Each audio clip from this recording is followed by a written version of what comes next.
Olá, seja bem-vindo a mais uma aula de propagação de plantas e viveiros. Então hoje vamos ver a aula 5, que é a climatização de casas de vegetação e construção, na verdade, como escolha do local, material e tudo, para fazer a escolha certa. Tá? Então nós vimos na última aula aí a parte de infraestrutura inicial, mais relacionada aí a substrato, enchimento e tudo. Então a gente vai começar alguma coisa mais voltada à climatização, né? Como construir uma casa de vegetação de maneira que a gente tenha condições de desenvolver uma planta ali internamente. Então nós chamamos aí até de climatização 1, né, da casa de vegetação. Tá? Então nós vimos lá que uma estufa muito grande, né? Então nós temos dificuldade de movimentação do ar que está aqui dentro.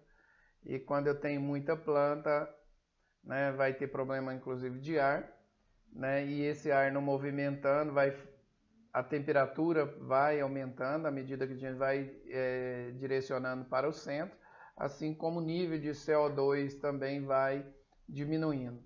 E isso nós vamos ter uma zona que não seja muito adequada ao desenvolvimento da planta, né? Então, ou seja, dentro da estufa vamos ter uma desuniformidade muito grande. O que nós queremos é uma área que seja o mais uniforme possível, com as melhores condições possíveis para o desenvolvimento aí das nossas mudas, que é o caso aqui, mas serve também tanto aí para muda como para desenvolvimento aí de hortaliça e floricultura e demais plantas também. Nós vimos também que existe um gradiente, né, de temperatura, quanto mais próximo aqui ao plástico, né, maior a temperatura, então por isso um pé direito mais alto a gente tem uma eficiência maior. Então agora a gente vai ver hoje, né, como escolher o local, né, e preparar o local para a gente construir uma casa de vegetação. Tá? Então a primeira coisa que a gente vai ver, né, então aqui eu tenho dois casos, né, para a gente analisar aqui hoje. Então aqui eu tenho uma terraplanagem que nós fizemos aqui e duas estufas, uma nesse sentido onde temos uma parte mais alta nesse sentido e a outra em sentido contrário à parte mais alta. Para a gente analisar o que vai acontecer aqui. Aqui nós temos a parte do exaustor, aqui a possibilidade de colocar, e aqui a parte do exaustor também a possibilidade de colocar ali, tá?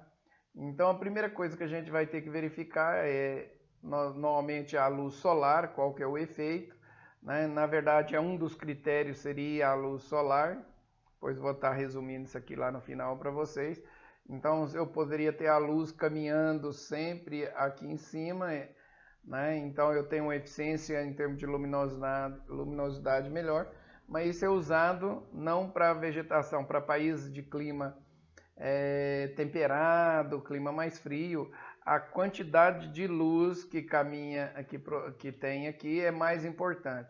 Mas no nosso caso vai ter fatores mais importantes do que a direção do sol, né? Então a direção do vento para nós ela é uma dos fatores mais importantes aqui na escolha e no preparo da área para a terraplanagem ali. Nós vamos entender, se vocês entenderem essa parte aqui hoje já fico satisfeito, né? Não aqui, mas a consequência de tudo isso aqui que a gente vai ver. De qualquer forma, nós temos, então vamos supor que a gente tem aqui uma temperatura do ar de 30 graus, a luz solar incide sobre esse filme plástico, né, esse filme agrícola, batendo aqui, ele passa por lá de dentro e acaba se transformando aqui em energia, transformando em energia térmica ou aquecimento desse ar interno aqui. O ar interno, uma vez estando aquecendo, é a tendência natural, quanto mais quente o ar, mais leve ele fica e ele movimenta para cima. Quando ele movimenta para cima, ele bate aqui com esse filme plástico novamente, né? E automaticamente ele vai gerar, como esse lado aqui está mais alto, né? ele tende o quê? A caminhar no sentido mais alto. Como aqui está mais alto, tá? Então ele caminha nesse sentido aqui para tentar sair do outro lado. Então, normalmente, esse é o movimento dos raios, né, e da produção de temperatura. Aquecimento, sobe o ar mais quente, esse ar mais quente produz uma onda, um movimento, procurando sempre o lado mais alto até sair na extremidade mais alta ali. Esse é o movimento do ar. Agora, imagine então, se a gente tem a corrente de ar, o movimento do ar predominante nesse sentido aqui, então o que acontece? Esse ar vai empurrar esse ar daqui, está dentro da estufa, aqui ele tá, o sentido do ar é aqui, ele empurra, né, e vai estar empurrando esse ar aqui também. Ou seja, à medida que esse ar já tinha esse movimento naturalmente, se ela fosse fechada, ela já ia ter o movimento nesse sentido. A corrente de ar que está aqui de fora, ela empurra o ar, né, e aumenta a velocidade dessa corrente de ar e retira esse ar quente mais rápido. Então, consequência, esse ar quente vai sair mais fácil.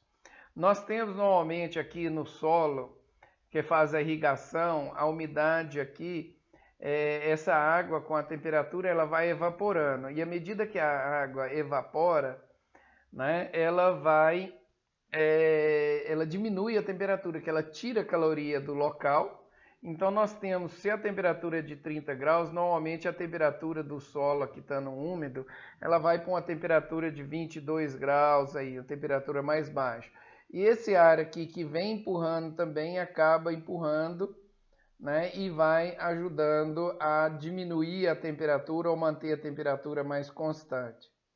Tá? Consequência disso, às vezes a gente tem uma temperatura externa de 30 graus Celsius e interno, com a redução um pouco da luz e o movimento de ar e essa condução e essa ar que começa movimentar numa temperatura menor, nós conseguimos temperaturas menores que a temperatura externa dentro da própria estufa, né, da casa de vegetação, ou seja, eu consigo ter temperaturas melhores do que a externa naturalmente, usando o que? O ar da natureza simplesmente e uma construção adequada.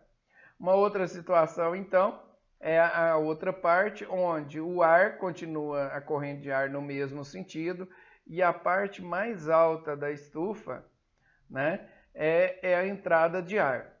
Da mesma forma, o sol vai estar batendo. Quando vai aquecendo, a corrente, o ar mais quente vai subir e vai formar uma corrente de ar, sempre procurando o lado mais alto. Nessa tentativa, ela produz uma corrente de ar quente nesse sentido. O ar mais quente sempre vai estar na extremidade, caminhando para o lado mais alto. Como a corrente de ar está no sentido oposto, em vez de ajudar a retirar esse ar quente, ela vai segurar esse ar quente que está aqui, que ele vai sentindo o ar quente quer vir e esse está soprando para o lado de lá. Então, quando isso acontece, esse ar quente é jogado para baixo, né? Porque ele bate aqui, como ele não vem, ele dissipa em toda essa área aqui, tá? Aumentando a temperatura interna. Então nós temos dois casos, onde a temperatura externa 30 graus e uma estufa onde aberta, é claro, com a temperatura que vai facilmente a 45 graus Celsius.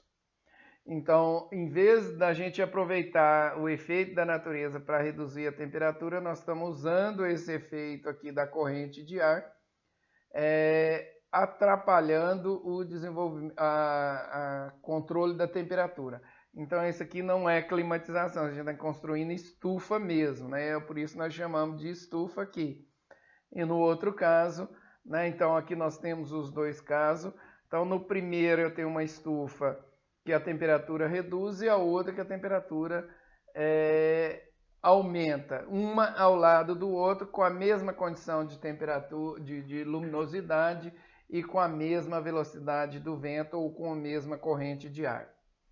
Então, essa situação é uma situação prática que acontece, que a gente às vezes é chamado para uma consultoria, chega lá e ele está nessa situação aqui. Aí a pessoa vem e diz, como que eu faço aqui? Arranca a estufa e constrói de novo, né? Faz uma nova terraplanagem.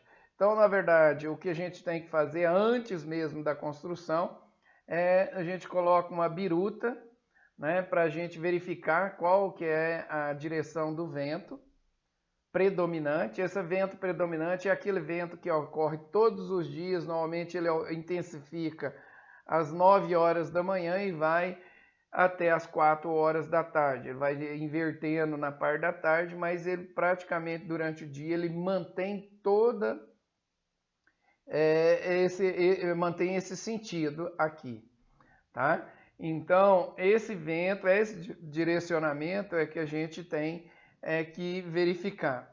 É claro que à medida que de manhã é importante que a gente faça esse direcionamento do vento na parte da manhã, porque a inversão térmica ela acontece na parte da manhã numa intensidade maior e a gente tem um vento mais forte ali para as 9, 10 horas nesse sentido, mas ele permanece até a tarde, exceto, no momento que vai iniciar a chuva ou está vindo uma tempestade ou alguma coisa, normalmente esses ventos acabam mudando de sentido, que pode ser sentido contrário ou transversal. Vai depender de qual a massa de ar predominante que está na região, provocando a chuva ou a tempestade, de que lado que ela está, que provoca um aumento de temperatura ou diminuição de pressão, que faz esse deslocamento de ar que não é o convencional do dia a dia. Então, o que nos interessa é esse aqui. Identificando que a corrente de ar está nesse sentido aqui, a gente vai trabalhar a terraplanagem. Então, veja bem, na construção da estufa, se eu fizer uma terraplanagem e mantiver o terreno plano, eu teria que ter aqui um pé direito, por exemplo, de 3 metros e aqui 3,5 metros no mínimo. Por quê? A gente diz que essa declividade, para ela ter efeito, ela inicia esse efeito com uma declividade mínima de 0,5%. Ou seja, 5 centímetros a cada... ou seja, eu tenho aqui 100 metros, eu teria que ter no mínimo 0,5 metro. Mas em alguns casos, às vezes a gente tem que aumentar para 1%, 100 metros, 1 metro de declividade, a gente melhora um pouquinho essa eficiência. Tem gente que aumenta, eu já vi algumas estufas que a pessoa colocou até 2% aqui.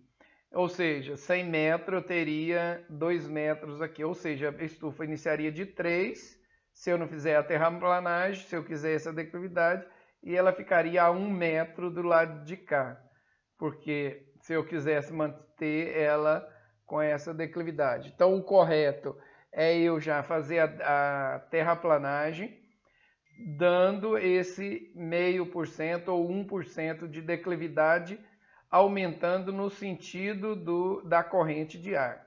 Aí sim, eu posso manter aqui um pé direito de 3 metros e aqui 3 metros, ou 3,5 e 3,5, e eu já tenho essa declividade ou aumento de declividade natural, sem eu ter que mexer na estrutura, que é um pouquinho mais fácil. É claro que esse pessoal que já é mais especializado, eles já sabem disso, que tem que dar esse 1%. É claro que se eles chegarem aqui, eles vão pedir, faça uma terraplanagem com 1% ou 0,5% de declividade. Mas quem sabe isso normalmente é o dono do terreno, que normalmente você contrata a empresa por metro quadrado e eles já querem a terraplanagem pronta. Se você fizer uma terraplanagem plana, ele vai chegar aqui e construir a estufa e o problema fica com você, não vai dar certo, Eles podem até dizer, olha, não vai dar certo aqui, né? Mas o importante é que você saiba o problema que vai estar ocasionando com isso aqui. Então, eu tive a oportunidade de esse exemplo próprio aqui que eu coloquei com esses números, uma propriedade, né, que eu acompanhei, onde foi construída uma série de estufas, que a ideia era produzir tomate, e essas estufas foi construído os primeiros 1.000 metros de estufa e iniciou o plantio nessa estufa. E não, é claro que tomate não vai produzir numa estufa dessa aqui, porque o tomate, a temperatura máxima para o bom desenvolvimento, não ter aborto de flor, deformação do cacho e tudo, do fruto, a temperatura máxima ela tem que ser mantida a 30 graus. Esse é para a produção de tomate, assim como pimentão, né, e outras culturas pode ter essa exigência. Então, nessa estufa aqui, é claro, não produziu tomate. A única coisa que conseguiu produzir nessa área de estufa foi, no caso, melão, que o melão suportava a temperatura mais alta e deu para produzir, aproveitou para essa produção. Poderia fazer a climatização, outros processos? Poderia, mas mesmo assim a gente vai ver que a eficiência não seria tão grande. Então, nesse mesmo local, construímos, então foi feito o projeto, uma ao lado do outro, praticamente lá uma a 30, estava em torno de 20, 30 metros uma da outra. Foi construída uma série de outras estufas, onde nós, a temperatura de 30 graus, conseguimos tranquilamente manter internamente a 28 e produzir um tomate de qualidade sem usar nada de climatização forçada ou com consumo de energia, ou seja, uma climatização natural, aproveitando o movimento de ar que já existia ali no local. Tá? Então, essa construção, isso aqui é um planejamento antes de você contratar empresas, já tem que fazer essas medições, ver qual é o tipo de terraplanagem que você vai estar construindo e qual o tipo de estufa que a gente vai estar montando ali também. Nós vamos ver outros modelos, então esse aqui é o modelo em arco, que é o mais comum, né, o mais fácil de você esticar o plástico. Você vai uma pessoa de um lado e outra do outro e vai puxando o plástico até chegar no final e fixa ele nas extremidades apenas, né? Então aqui você fixa nessa extremidade e nessa outra extremidade. Tem vários sistemas de fixar ele.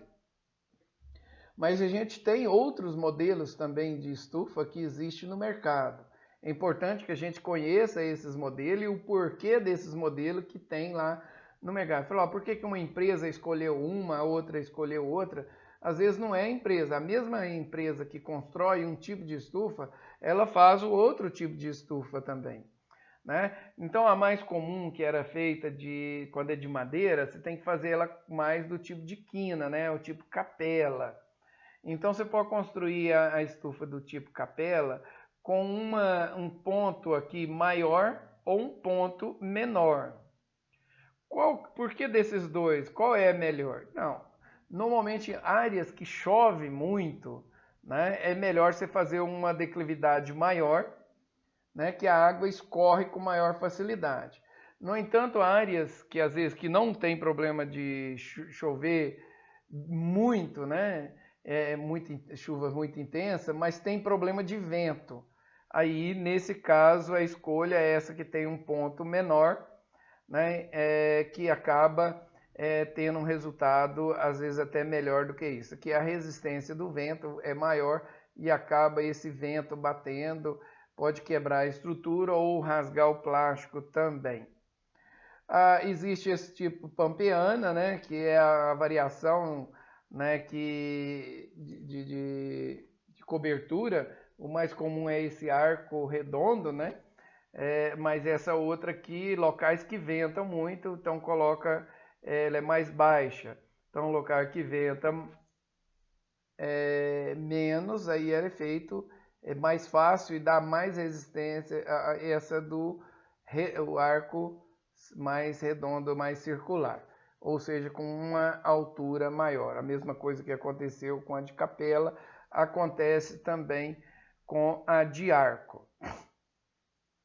Então, se eu comparar a de capela e a de arco é muito melhor em termos de conservação do plástico do que a de capela, que a capela acaba tendo uma quina, o plástico você passa ele aqui, mas aqui acaba sendo um ponto de ruptura do plástico maior, né? Enquanto você tem ele arredondado, normalmente fica mais liso e o plástico rasga, é mais difícil rasgar, tá certo?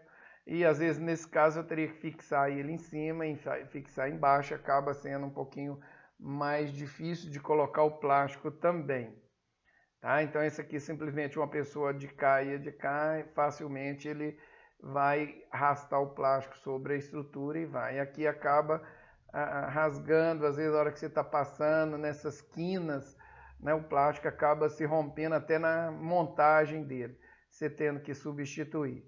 Além de durar menos, substituir. Existe aquela do tipo Bella Union, né, que é um lado dela tem uma declividade e do outro uma declividade, aqui é um ponto menor e aqui uma declividade maior. Então você desloca o centro dessa parte da cobertura. Isso quando você tem vento forte que vem mais de um lado, então recomenda fazer nesse sentido, né, nesse tipo de estufa aqui. Quando ela é de madeira e tudo, você faz esse tipo de trabalho para evitar que ela rompa ou que ela dê mais resistência quando está o vento. Né? Então normalmente se o lado for da face sul, então você põe esse lado com a inclinação menor.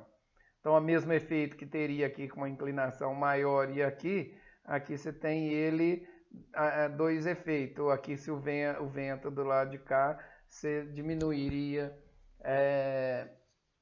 essa resistência ali. E um outro tipo de estufa, que é essa aqui do tipo dente de serra, né? Onde você vai colocando praticamente de um lado reto, aqui seria uma tela, e aqui seria o plástico, depois uma tela, o plástico, e vai formando tipo uma serra. Isso são os locais onde, por exemplo, eu tenho uma declividade nesse sentido muito grande aqui, e o vento está nesse sentido aqui também. É mais complicado eu fazer uma estufa subindo, dependendo do tipo de estufa, e eu quero fazer a terraplanagem no sentido perpendicular ao vento. Então, se eu tivesse o vento nesse sentido e eu não queira fazer a estufa subindo a serra, né? Então, esse caso aqui, eu colocaria o dente do lado de cá e o vento nesse sentido. Tá? Então, esse tipo de estufa, o vento nesse sentido aqui, ele arrasta o ar quente que está dentro da estufa. Então, ela tem até uma eficiência melhor do que as outras naturalmente. Muito bom. Tá? É claro que uma estufa com esse sistema aqui denteado, ela tem um custo de construção diferente de um arco único. Né? Então eu tenho uma tela e tenho o plástico. Então de maneira que o ar quente vai estar saindo desse lado aqui. Já entendendo essa aqui, que aqui é uma estufa do tipo dessa aqui de dente, né? Eu posso ter ela semi-arco também, que é o mesmo efeito, né? Aqui é quando é feito de madeira, aqui é quando é feito de metal, normalmente é feito o arco mais arredondado. Tanto nesse caso quanto esse aqui eu já coloquei como se fosse de dente, né? Dente de serra, mas com arco. Mas vamos supor que o ar predominante nesse caso vai estar de lá para cá, né? Vindo onde o ar quente sai por aqui e é arrastado pelo próprio vento. Mas vamos supor que do lado de cá eventualmente venha uma tempestade, ela é comum vir a tempestade no sentido contrário aqui. Se você deixar a primeira aqui dente dele e vier um vento muito forte para cá, ele rasga a primeira, rasga a segunda e vai o vento destruindo sua estufa toda. Então normalmente faço um arco completo no primeiro, de maneira invertendo. Se caso o vento vier do lado de cá, muito forte, esse vento passa por cima, ele forma como uma barreira, né, a entrada de ar aqui. Então você tem uma garantia, um direcionamento do ar, tirando ele o sentido direto de destruir as suas estufas aqui. Então aí a gente chama esse aqui uma cobertura mista aqui. Então que seria o sistema de arco mais o sistema denteado aqui do lado, com esse efeito para segurança. Existe um outro tipo de cobertura que é aquela cobertura com abertura zenital, né? E tem vários modelos, né? Eu coloquei já o mais complexo aqui, um arco, né? Onde o plástico ele é fixado até essa parte aqui, depois a outra do outro lado, tá? E depois eu tenho aqui a abertura que pode fechar ou abrir internamente essas aberturas zenitais aqui. Então veja bem, se o ar estiver nesse sentido aqui, eu abro do lado de cá e o ar quente vai estar saindo lateral. E algumas também aqui em cima da estufa são colocados exaustores, né? O exaustor joga o ar para cima. Então eu posso ter essa abertura zenital com exaustor ou simplesmente a abertura em cima. Então essa aqui é uma estufa muito melhor do que as outras, com certeza. Então é melhor fazer essa? Não, nem sempre. Por quê? O custo dessa estufa aqui é muito mais cara, ela tem que ter uma estrutura mais reforçada, tá? Ela tem que ter uma estrutura que às vezes permite que você subir aqui em cima na hora de fixar o plástico aqui, nessa parte aqui, que ela é fixado nessa parte e nessa. Ou seja, são estruturas mais robustas, né? Que tem que permitir, né, quando se fecha aqui, para você caminhar na comunheira dela também. Nesses outros casos aqui, anda aqui, o plástico vai inteiriço. Nesse caso, nós teríamos que estar colocando.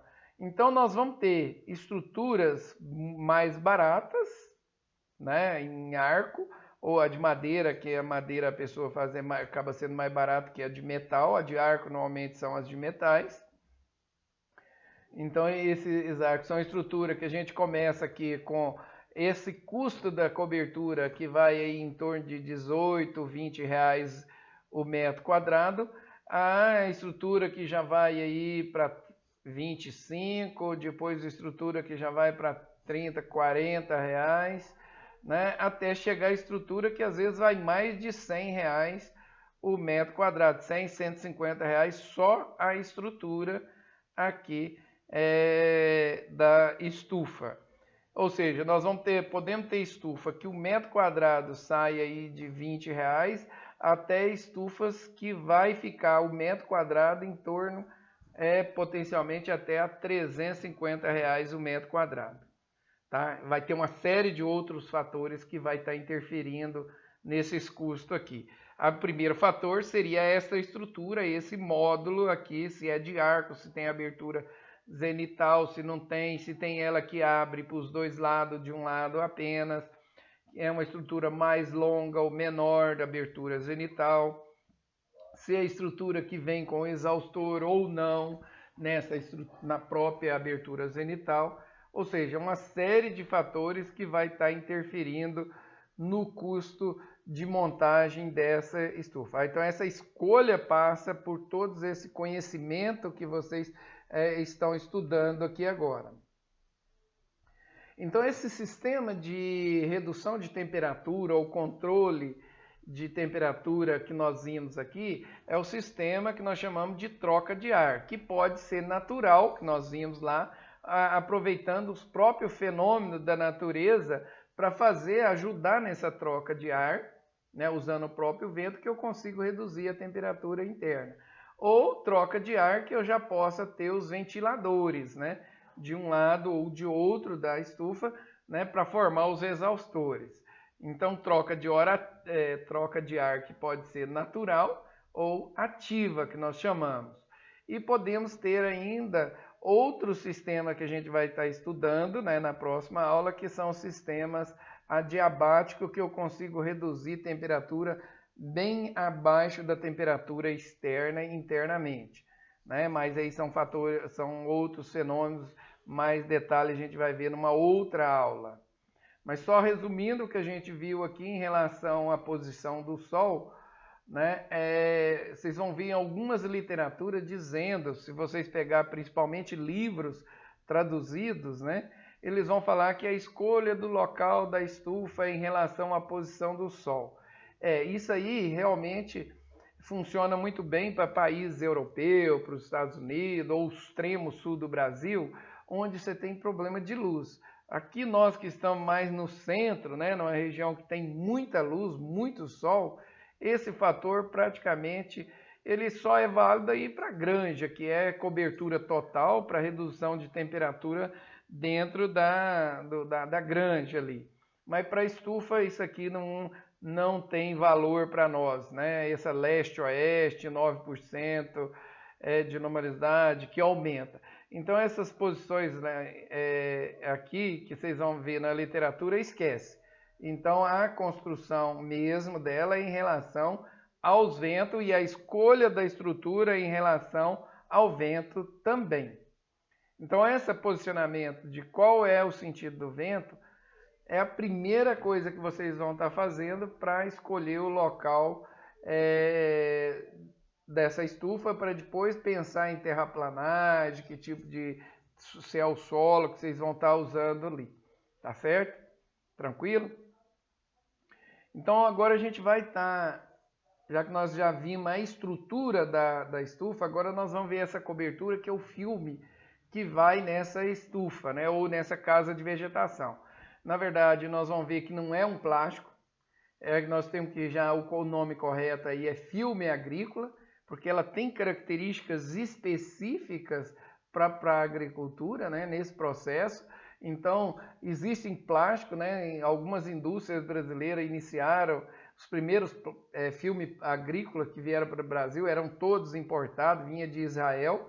Né? Depois algumas indústrias começaram a produzir aqui no Brasil, foi um desastre total, porque na verdade não era produzir um filme qualquer. Né? Depois é que hoje nós já temos indústrias boas também aqui a nível de Brasil, que já estudaram e já estão produzindo filme agrícola. Ou seja, esse plástico ele tem que ter algumas características, né, importantes, né? E ele vem com aditivos, né, que leva a melhor durabilidade, ao espectro de transmitância. Né? Então, os plásticos, os materiais mais usados para a produção do filme agrícola, né, são de polietileno de baixa densidade, polietileno de alta densidade, cloreto de polivinila e etileno vinil acetato. Cada componente desses aqui acaba tendo uma durabilidade diferente, uma característica diferente.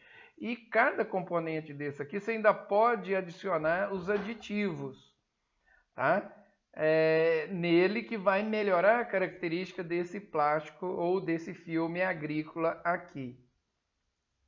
Então isso aqui é o que faz parte da composição geral e depois a gente vai ver os diferentes tipos de pigmentos, né, que vêm nesses plásticos. Então os filmes mais usados na agricultura, ele tem um objetivo, né, ele tem que ajudar, beneficiar a produção, ele tem que melhorar a eficiência da cultura ali, esse é o objetivo. Né? Então, por exemplo, nós temos plástico aí, né, que ele melhora o espectro de luz interno, tá? Quanto à radiação, porque nós sabemos que a intensidade luminosa da luz solar ela produz o espectro que vai, um espectro muito longo, né, que eu vou estar passando aqui para vocês. Mas a fotossíntese, a planta precisa, na verdade, do azul e do vermelho para a realização de fotossíntese e hormônio, a parte hormonal, tá? E então nós usamos um plástico que não filtre esse comprimento de onda. Os demais comprimentos de onda pode ser filtrado.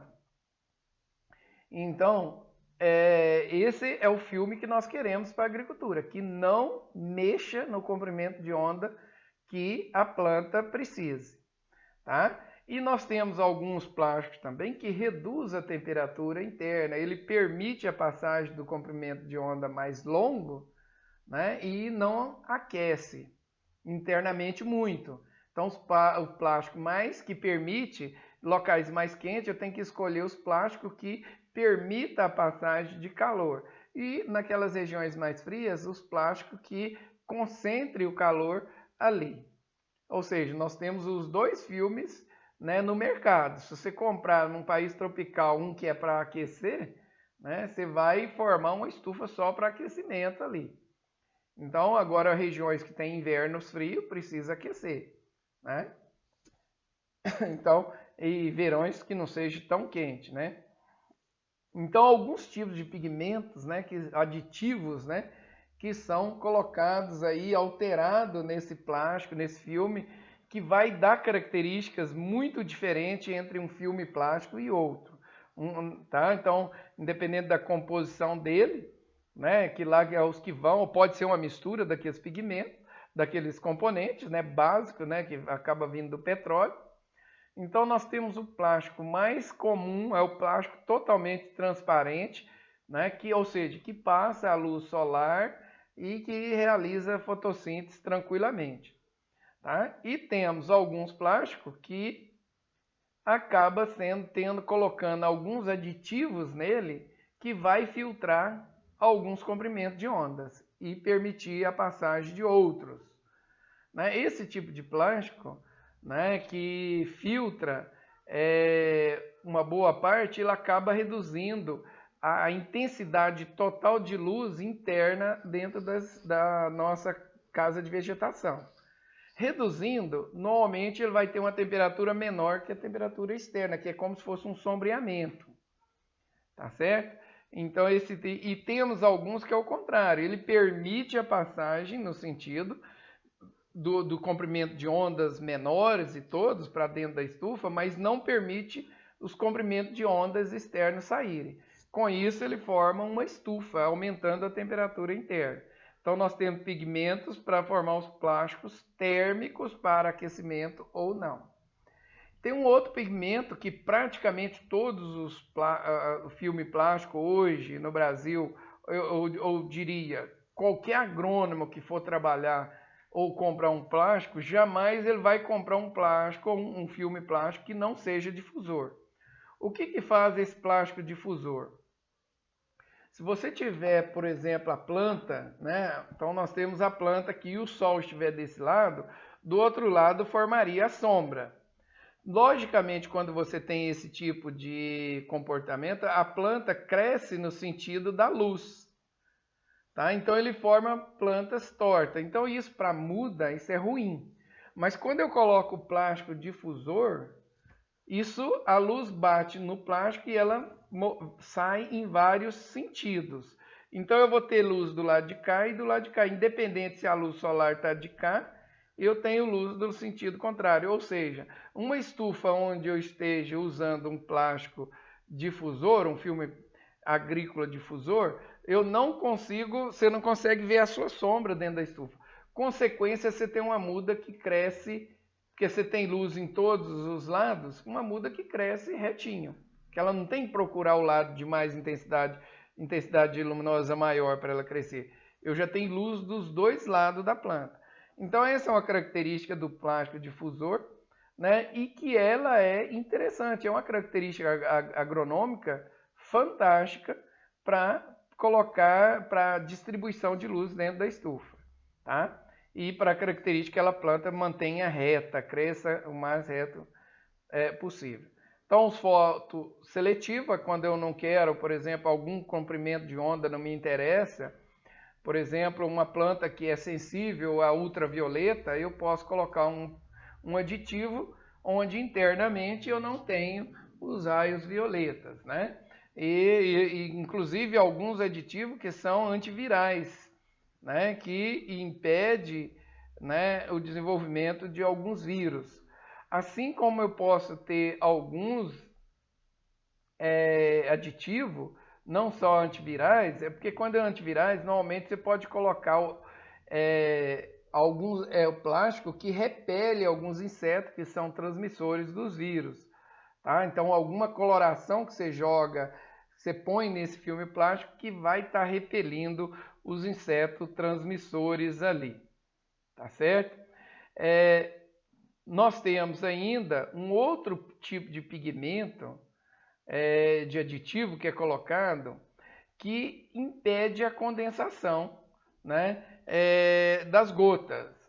Ou seja, aquela névoa, quando vai evaporando de dentro da estufa, vai formando uma névoa sobre o plástico que diminui a luz que passa para dentro da estufa. E essa luz que diminui pode ser a luz da fotossíntese, reduzindo naquele horário que tem essa condensação sobre o plástico,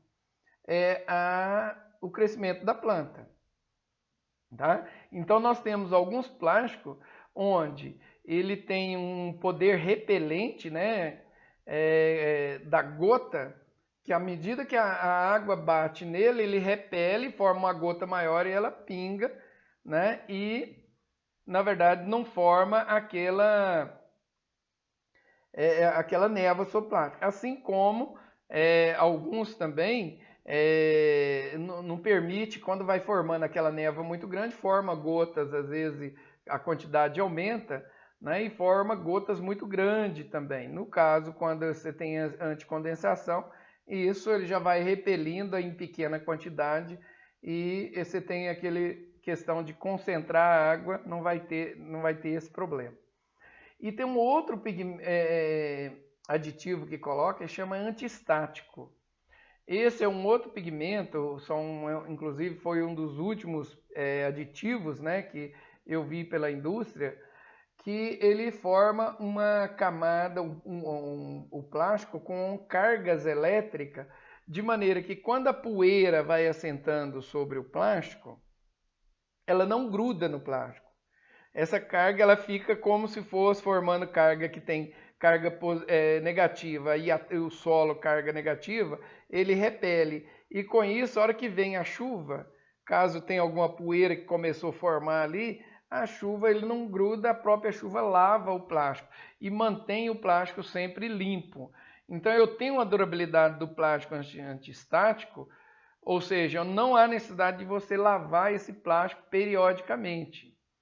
Então, um plástico, se você pegar um plástico que tenha durabilidade maior, aí 6 anos, 7 anos, se for essa característica é importante, que ele não vai sujar. Né? Então, isso aqui, principalmente se você tiver uma estufa próxima a uma estrada que tenha poeira, passa carro, rapidamente esse plástico vai acumular poeira, e essa poeira tem pigmentos, né, do tipo, dependendo do tipo de solo, que muda a característica do plástico totalmente. Ou seja, a planta vai diminuindo o crescimento à medida que essa poeira vai assentando sobre o plástico. Tá? Então, esses pigmentos antiestáticos, né, cada um desses pigmentos que vão sendo colocados no plástico vai aumentando o valor desse plástico. Tá? Então, a escolha dele vai mudando, né, ou o custo de construção desse tipo de plástico, e muitos desses pigmentos são patenteados, né? Uma empresa tem, lançamento, esse antiestático, por exemplo, a empresa que obteve esse pigmento antiestático, que lançou, nenhuma outra empresa poderia usar aquele pigmento até vencer a patente dele. Depois as outras praticamente todas vão usando. É igual o pigmento, os pigmentos são usados para os plásticos difusor. Então, esse, como foi um dos primeiros pigmentos que entrou aí no mercado, então praticamente essa patente já ultrapassou o período de patente, então todas as empresas já estão usando também. E o custo também acabou reduzindo. Por isso que não tem qualquer agrônomo que for escolher, não tem por que ele não escolher um plástico que seja difusor, que o aumento do custo não é tão grande quanto um pigmento, por exemplo, para antiestático. Aí realmente o custo desse filme plástico ou filme agrícola aumenta bastante. Esse antigota também, anticondensação, acaba sendo um pigmento mais novo. Alguns para insetos pigmentos mais novos e tudo. Então, esses aditivos são importantíssimos, que são adicionados aí, né? Então, eles oferecem, normalmente as empresas, né? Quando você vai comprar, ela fala, ó, tem um aditivo tal, tal, tal, e para que serve? Então, só para a gente entender as principais funções aqui, uma delas é bloqueio, né, da radiação ultravioleta. Eu tenho pigmento específico para isso. Aumento da vida útil do material, que o plástico, às vezes, sem algum pigmento também, ele resseca e começa a trincar e rasgar naturalmente, né? Então, quando você tem pigmento para aumentar essa vida útil, dois plásticos de mesma espessura. Pode reduzir, então, a formação de gotas, né? Modificar a tensão superficial dele, por isso que dessa questão das gotas aí. E proteger de sujeira, que é que nós vimos lá o último pigmento, assim como proteger de algumas pragas, né? Repelir algumas pragas, tá certo? Então, juntando essas características, imagine, né, a quantidade de plástico que nós vamos ter. O que não pode acontecer, nenhum desses pigmentos, afetar a fotossíntese. Então, ele não pode filtrar, então, o comprimento de onda que leva à fotossíntese da planta, né? Na área de cultivo lá. Então, essas características são os mais comuns, tá? Então, a escolha do plástico, ela passa por uma série de observações, né, que a gente vai ter. Então, por exemplo, quanto mais pigmento, mais caro vai ficando. Então, uma região vai ter um tipo de pigmento. Então, se a gente pegar, só para vocês terem uma ideia, nós vamos ter esse filme plástico, ele vem em bobinas, uns rolos, né? E normalmente esses rolos têm de 90 metros de comprimento, 90 a 100. Então, de acordo, você pode pedir ele com um comprimento maior ou menor também.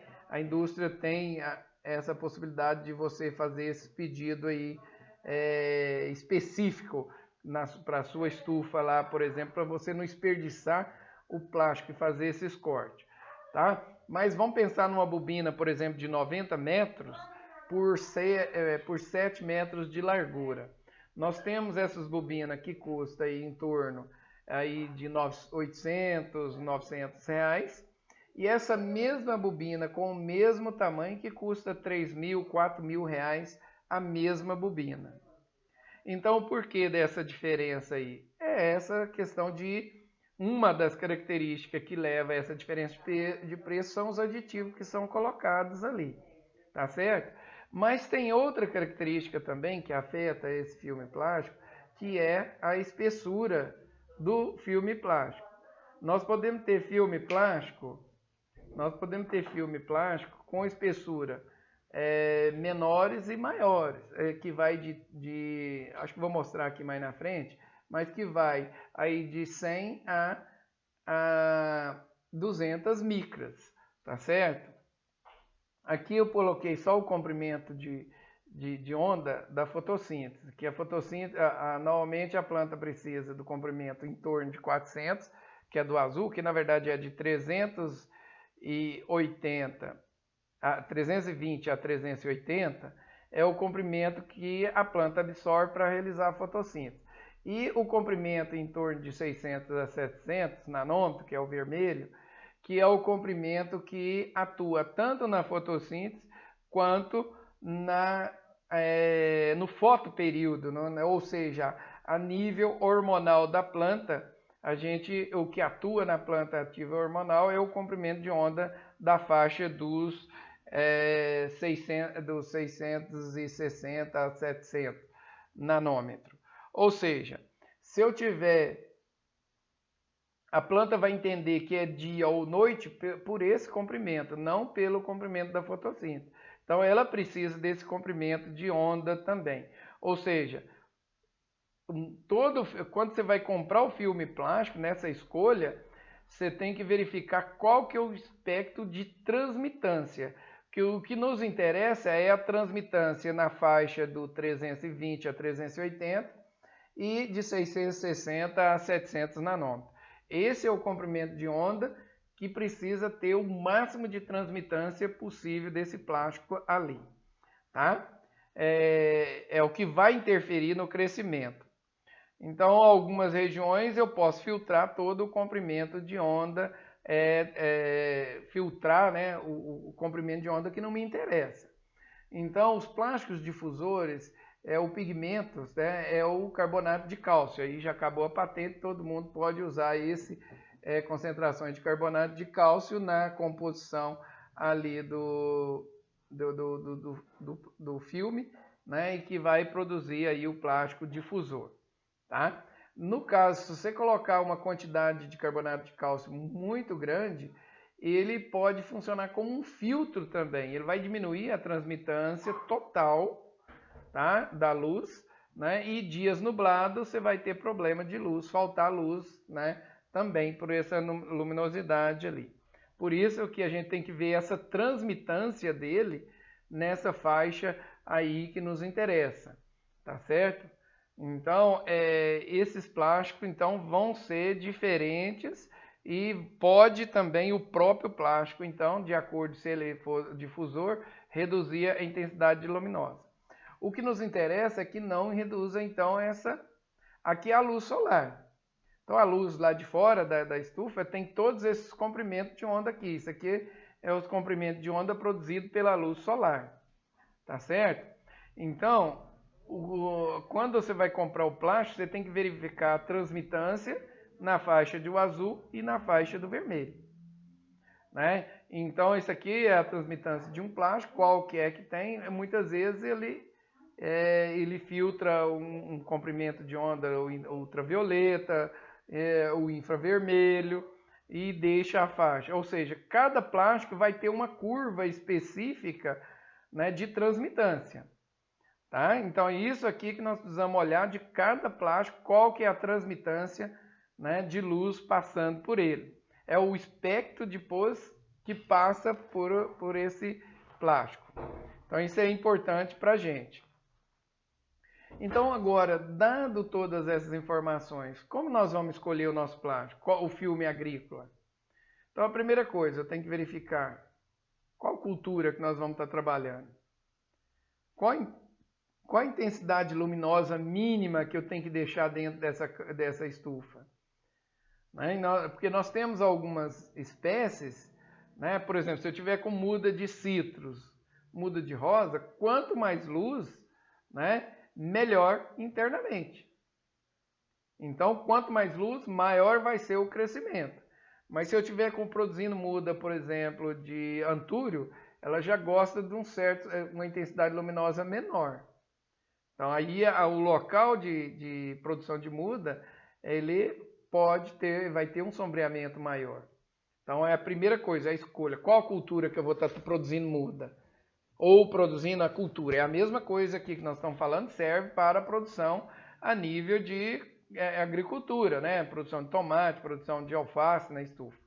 Então, a partir da cultura, eu vou consultar o catálogo, né, de venda.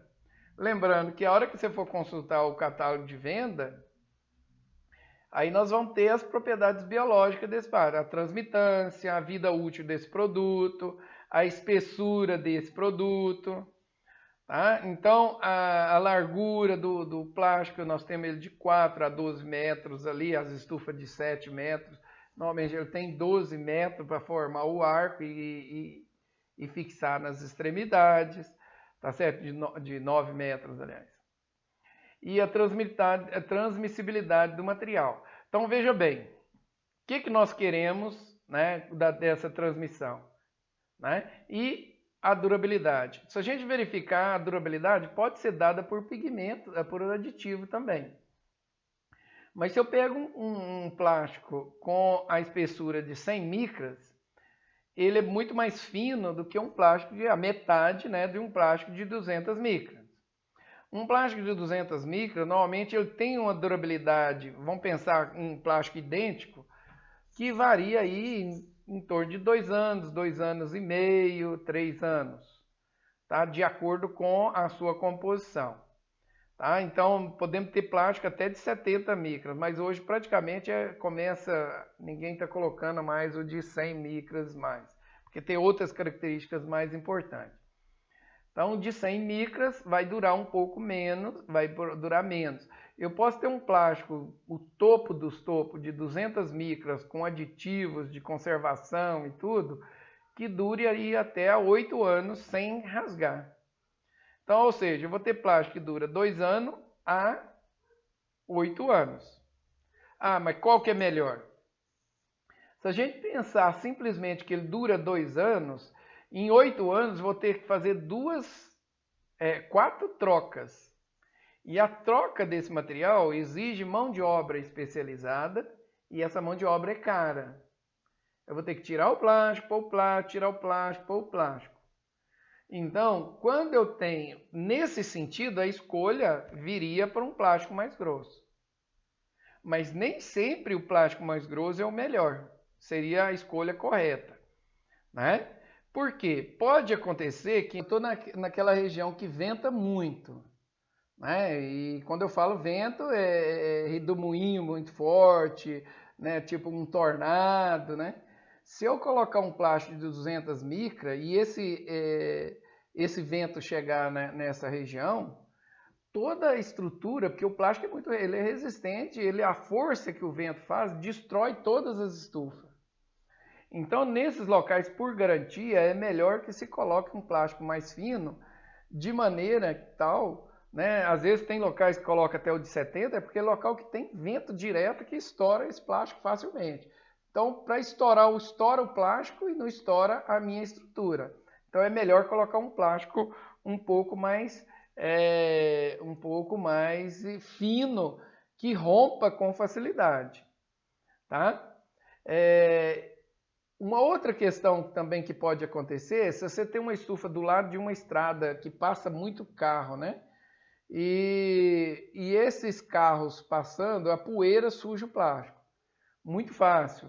Então, às vezes, é melhor eu trocar ele do que eu lavar esse plástico, tá? Caso ele não seja eletrostático, tá? Então, que aí já permite lavar com maior facilidade. Então, lavar um plástico é muito difícil. Você teria que jogar água e passar uma vassoura macia e enxaguando. Então, seria vantagem nesses locais um plástico mais fácil. Você faz uma troca a cada 2 anos, a hora que ele vai estar sujando, você já troca o plástico, aí coloca um plástico limpinho. Tá? Então, mas os viveiros que nós visitamos o ano passado, a pessoa estava usando um plástico, né, com todas as características. O plástico dele, diz ele que pagou 4 mil reais a bobina. Ele pôs um plástico de algumas partes 200 micras, tá? Era um plástico do tipo repelente de inseto, térmico, para manter a temperatura mais baixa.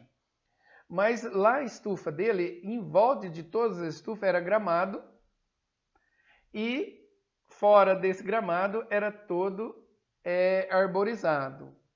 Ou seja, e chegando lá era calçado.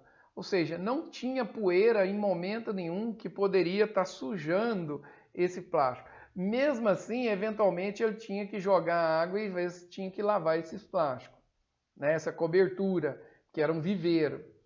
Então, nesse caso, valia a pena, vale a pena sim.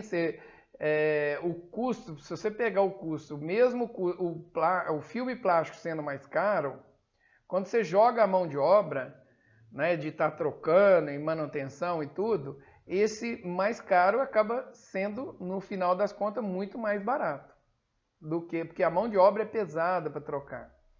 Tá certo? Então é preferível, nesse caso, usar o plástico com todas as características ali de durabilidade e qualidade. Né? No caso lá, que poderia durar muito sem problema nenhum. Tá certo? Então a escolha, ela passa por tudo isso, a escolha de qual plástico. Né? É claro que um plástico de 100 micras e um de 200 micras, a diferença de preço só pela espessura já é diferente. Tem que ser mais caro ou mais grosso. Né? e depois vem a pequena. Então, se você combinar, então nós temos no mercado os mais comuns, 100, 150 e 200 micras, né? E se você combinar esses 3 tipos de plástico, de espessura, mais a quantidade de aditivo que existe no mercado, você vai ter uma infinidade de tipos de plástico. Ou seja, na hora que você for fazer um orçamento, você vai ter orçamento e vai ficar maluco. Você vai ter orçamento de filme plástico muito grande. Você tem que fixar as características que você quer e falar, eu quero orçamento para esse tipo de plástico, que tenha no mínimo essas qualidades aqui. Aí sim você tem condições de comparar preço de um fornecedor com o outro. Que aí sim, você tem parâmetros agronômicos para estar levando ali, né, a sua escolha. Tá? Uma outra escolha também que acaba interferindo em todos esses aqui é quanto de capital você tem para investir. Às vezes você está começando o seu viveiro, né, e você está descapitalizado, você não tem capital de giro. Então eu vou colocar um plástico que custa R$4.000 o metro quadrado ou um que custa R$1.000. Eu vou ter um custo 4 vezes mais caro, eu tenho que desembolsar de imediato, né? E eu não tenho esse capital, vou pagar juro? Não, é melhor nesse caso eu colocar um plástico às vezes mais fino, mais barato, né? Daqui 2 anos eu já vendi bastante muda, a ideia é que já ganhei dinheiro, aí eu venho a colocar um outro plástico, venho substituir o plástico. Se eu já tiver muito dinheiro, eu coloco um plástico que dura um pouco mais, né? Se caso eu puder colocar esse plástico lá, né? Se caso eu ainda não tiver capitalizado, eu coloco novamente um plástico mais barato, né? Então a questão aí que nós chamamos, né, considerar o lado econômico. Então isso também pesa. E você, como técnico que vai dar a sua consultoria, você tem que avaliar isso aí também. Porque às vezes a pessoa tem a capacidade de produzir, vamos supor aí uma capacidade de, vamos pensar de 200 mil mudas, né? Essa é a capacidade dele. Mas ele não tem recurso, vai produzir só 100 mudas? Não, é melhor ele produzir as 200 mil mudas, que é a capacidade dele fazer. Se ele tem já o cliente, né, para vender essa muda, ele tem que produzir as 200 mil mudas. Né? E ele economizaria uma coisa que não vai afetar a qualidade da muda, né? E nem o cliente dele vai conseguir atender. E vai começar a ter um retorno maior. Então a gente tem que levar em consideração isso aí também para a gente escolher esse plástico. Nós vimos aí desses pigmentos também, que nós podemos ter os filmes, pode vir com pigmento para repelir inseto, mas é mais comum a utilização desses pigmentos mais coloridos nas telas, né? Mas existe ele no plástico. Nós temos o próprio plástico, que é o blue, né? Que vem com uma coloração mais azulada, que repele uma série de insetos, filtra, e ele é térmico também, né? Que vem no próprio pigmento aditivo do próprio filme agrícola, que já tem tudo isso lá. Mas o mais comum hoje ainda é para redução de custo, que você vai ter as telas. Essas telas normalmente são colocadas dentro ou por fora da estufa, né, do plástico, ou dentro, quando é dentro, né, tem o controle o controle de água, né, pelo filme plástico, e de luz a gente teria, às vezes tem que reduzir um pouco mais, né? Por exemplo, se eu tenho filme plástico, o filme plástico ele permanece tanto no verão quanto no inverno. E essas telas aqui, eu posso colocar ela de maneira que no inverno eu tire ela, recolha ela, né? Até automatizado ela pode ser recolhida, né? E ficaria ainda o filme plástico, né? Ou até durante o dia, uma hora que tem uma intensidade luminosa muito grande, por exemplo, das 11 às 14 horas, eu abriria a tela dando sombreamento. Aí eu tenho essa tela aqui que tem sombreamento, né, de acordo com o número de hastes que tem nela aqui, eu posso ter sombreamento que vai de 30% a 80%. Nesse caso aqui nós estamos com uma que é um sombreamento de 30%. Então eu tenho aqui uma tela que dá sombreamento e uma tela colorida. Essas telas coloridas, elas têm feito alguns testes, principalmente a vermelha. Ela melhora, ela tira o comprimento de onda da faixa do azul e passa para o comprimento, aumenta o comprimento na faixa do vermelho. Nós sabemos já que a eficiência fotossintética do comprimento de onda na faixa do vermelho é melhor do que na do azul propriamente. Porque se eu for aumentando a intensidade luminosa para alguma planta que não seja de C4, né, ela ocorre um processo que nós chamamos fotorrespiração. Mas quando eu trabalho com a tela, né, com esse tipo de tela, eu posso aumentar a intensidade luminosa sem afetar a fotorrespiração e melhorar a fotossíntese ou o melhor crescimento da planta. Ainda consigo também, em alguns casos, essa tela vermelha, ela melhora, como aumenta a quantidade de luz, a proporção entre o azul e o vermelho, aumenta o vermelho, eu consigo melhorar a formação de pigmentos que leva à coloração, por exemplo, de uma rosa ficar mais vermelha, a gerbera, ela aumenta a intensidade, a vermelha, os pigmentos em si, pode ser o vermelho ou o amarelo, ele intensifica esses pigmentos na planta, melhorando a qualidade. Mas a gente sabe também que melhora, inclusive, alface e tudo, já tem alguns testes. Nem toda planta tem esses testes. Na indústria tem várias colorações dessas telas. No entanto, a pesquisa não comprovou o efeito de todas essas telas. Então, o produtor falar assim, a tela azul, verde é melhor e tal. É melhor a gente procurar na pesquisa que a nível aqui para nós, na faixa que nós estamos, equatorial, subtropical, essas telas não têm tido efeito ainda comprovado. Pode ser que amanhã venha comprovar algum benefício que a gente ainda não foi dado ainda, tá certo? Mas nós temos telas brancas, temos a tela preta, né? Aqui, por exemplo, nós temos a tela preta, a vermelha e a branca, né? E tem ela, inclusive, de alumínio, que nós chamamos de aluminete, né? Então, qual que é a vantagem de uma em relação à outra? A tela preta, o efeito dela é reduzir a intensidade luminosa. No entanto, quando a luz bate na tela preta, ela sendo escura, a própria tela ela aquece. E ela aquecendo, a eficiência ela é menor do que uma tela reflectiva.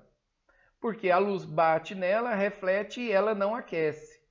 Né? E por condução, essa temperatura seria maior quando eu uso a tela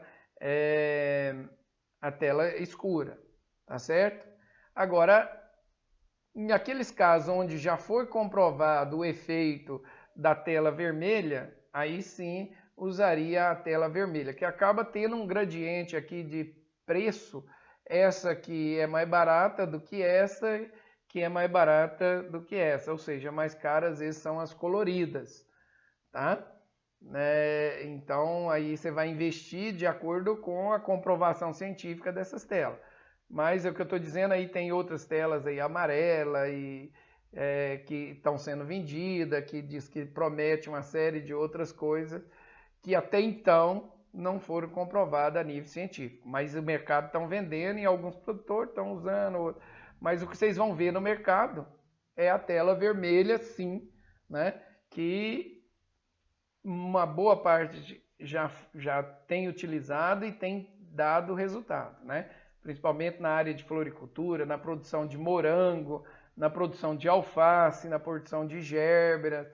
Esse efeito da tela já está comprovado, né? A própria alface, o próprio moranguinho, a intensidade do vermelho fica maior, tá certo? Então, essa tela vermelha, quando possível, né, tem sido usado sim e tem dado resultado muito legal aí. Inclusive, aqui às vezes, em vez de usar a tela que era usado só a tela branca, é preferível usar a vermelha, mesmo que não vá usar em cima, que a luz batendo aqui melhora a intensidade, reflete internamente essa luz vermelha, melhorando a eficiência fotossintética ali também. Não só, estou dizendo, não só na parte aqui de sombreamento, né? Então esse sombreamento nessas casas aqui, ó, aqui no caso é a orquídea, né, que está usando a tela vermelha, ela pode, no período de inverno, pouca luz, ela é recolhido essa tela aqui. Assim como aqui tudo é possível de fazer isso, né, internamente. Tranquilo? Então esse é um dos efeitos, né, a escolha da cobertura, a construção da estufa é uma coisa muito técnica, né? O sucesso passa por essa aula aqui de hoje. Se vocês estiverem atentos a essa aula, eu diria o seguinte: 80% do sucesso da construção dessa casa de vegetação já passa por aqui. Na próxima aula a gente vai ver a questão aí da climatização adiabática e tudo, que a gente consiga isso aí, no caso, para abaixar a temperatura bem abaixo da temperatura externa. Aí a gente tem outros processos que a gente vai estar estudando na próxima aula. Então até lá e muito obrigado.